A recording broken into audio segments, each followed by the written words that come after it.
No one knew where the zombies came from. It was a sunny afternoon. The teacher and a few students were on the rooftop, gardening. Suddenly, they heard horrifying screams from below. Perplexed, they approached and saw students running frantically, some turning violent and attacking others. The entire school plunged into chaos. Kurumi was bewildered, and suddenly a girl fell from the sky. In the next second, the girl turned into a zombie. Kurumi sat there, terrified. A caring senior rushed over, grabbed Kurumi, and hurriedly led her away. On the way, Kurumi meets a classmate who has been bitten, and sees that the other classmate's eyes have already turned white and Kurumi is still dumbfounded. At the critical moment, the senior blocked the fatal bite for Kurumi. Kurumi helps the infected senpai up to the rooftop. Little did they know, there were infected individuals there as well. A few students ran downstairs in panic, unaware that downstairs was even more dangerous. The teacher tried to stop everyone, but it was too late. Seeing zombies closing in,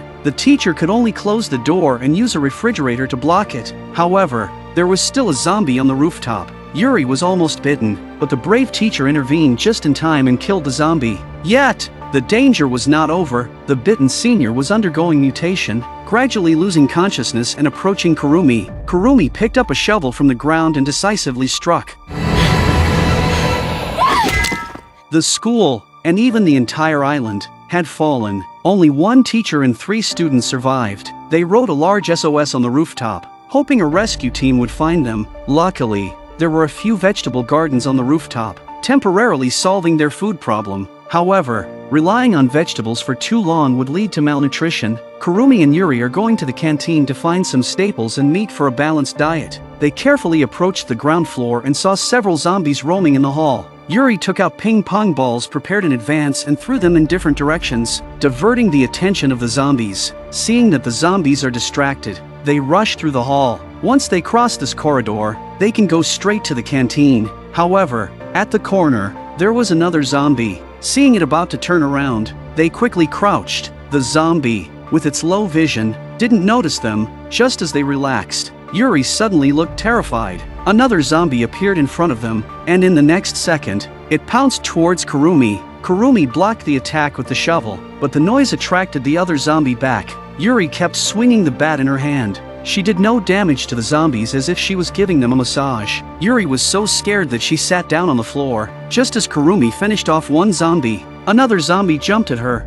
Seeing that the zombie had grabbed Yuri's long legs, Kurumi pushed away the one in front of her with all her strength. Kurumi then swung a shovel to kill the zombies and saved Yuri. They then proceeded to the cafeteria, finding it in a dilapidated state. However, they managed to discover a pack of noodles. Suddenly, Kurumi heard a noise. Holding the shovel, she approached slowly. Unexpectedly, upon opening the door, she was tackled by something inside. As Kurumi flipped over, she realized it was a surviving student. For safety, they conducted a thorough examination, confirming no injuries before relaxing. The student turned out to be Miki, a sophomore who had been hiding in the cafeteria since the virus outbreak until they found her. To welcome Miki, they ate the Italian noodles obtained at the cost of a life. However, amidst the joyous atmosphere, Miki wore a troubled expression. Food would eventually run out, and she didn't want to sit idly waiting for that to happen. Early the next day, the school's broadcast inexplicably started playing, attracting zombies with its familiar melody.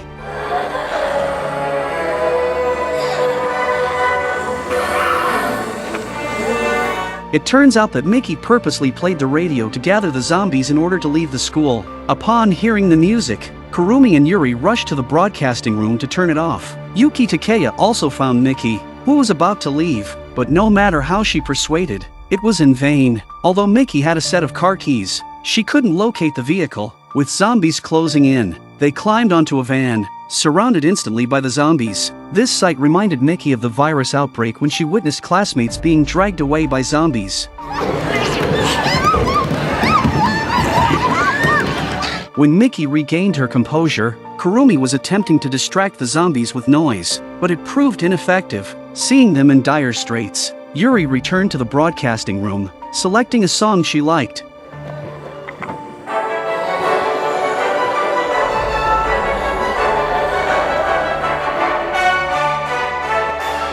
The zombies were attracted to the sound. Seizing the opportunity, Yuki Takeya pulled Miki off the van, and they passed through the zombie crowd. finally returning to the safe zone. Although narrowly escaping danger, food was running scarce. They had to take the risk and venture into the school's storage room for supplies. The two formidable high school students teamed up and charged into the corridor filled with zombies. Despite being their first time teaming up, their coordination was seamless, quickly dispatching all the zombies.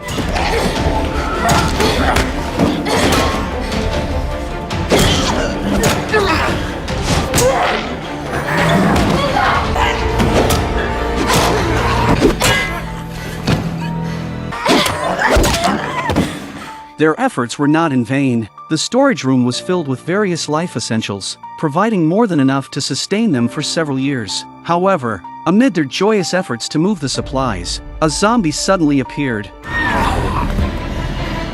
Kurumi raises her shovel to attack, only to realize it's her senior. Various pleasant memories flashed through Kurumi's mind. Kurumi, who was already in love with Senpai, hesitated this time. The zombified senior, without hesitation, tackled Kurumi to the ground, intent on biting her. In a critical moment, Yuri intervened, wielding a fire extinguisher and promptly killing the zombie.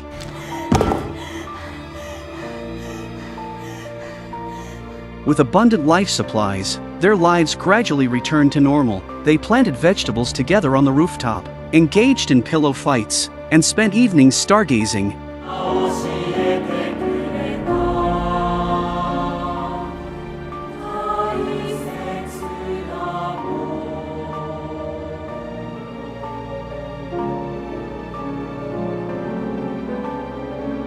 However, the joyous times were always so fleeting. Just as they were having a party, the fire alarm suddenly rang for unknown reasons, its piercing sound echoing throughout the entire campus. Zombies began to stir, converging towards the teaching building.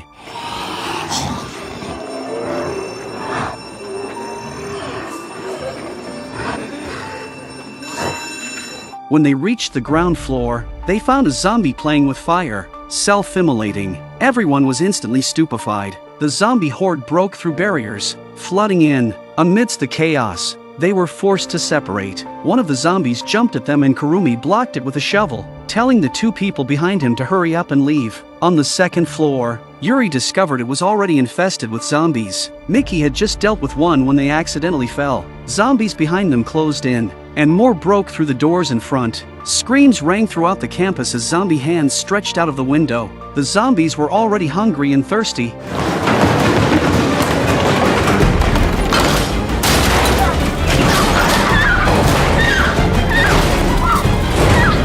They got up and ran, passing through the zombie horde into an activity room. They used tables and chairs to barricade the door, but the zombies soon breached the defenses. They were on the verge of peril. Yuki Takeya, with zero combat ability, sat on the ground, emitting a desperate scream. Only Kurumi managed to escape to the rooftop, attempting to hold off the zombies. However, their numbers were overwhelming, and even the formidable Kurumi found herself cornered in a 1 square meter space, completely trapped. At the last moment when she was about to give up, she thought of the words that her senpai had once said to her. 諦めんな。転んでも立ち上がってきただろう。 Love's strength was indeed formidable. Kurumi bravely stood up once again, leaped from the rooftop, and, picking up a shovel from the ground, swung it with determination. She didn't blink an eye as she killed zombies all the way from the rooftop to the event room. Meanwhile, Yuri and Mickey were still struggling against the zombies. Fortunately, Kurumi arrived in time, successfully rescuing them. However, Yuki Takeya and the teacher's whereabouts remained unknown. The hallway was filled with burnt bodies, and the smell of barbecue permeated the air. They traversed the corridor, finally finding them in the infirmary. Tragically, the teacher had turned into a zombie. It turned out that even before the fire occurred, the teacher had been bitten while trying to protect the students. Knowing she would soon mutate, she pushed the students out of the infirmary, choosing to stay behind alone. Even after turning into a zombie, she didn't forget to protect the students, tying herself up with a rope. They were engulfed in sorrow. Kurumi, teary-eyed, once again lifted the shovel to bid the teacher farewell. In the movie's finale, all zombies were eradicated. The surviving four deeply bowed to the school, then drove away, seeking a new safe zone.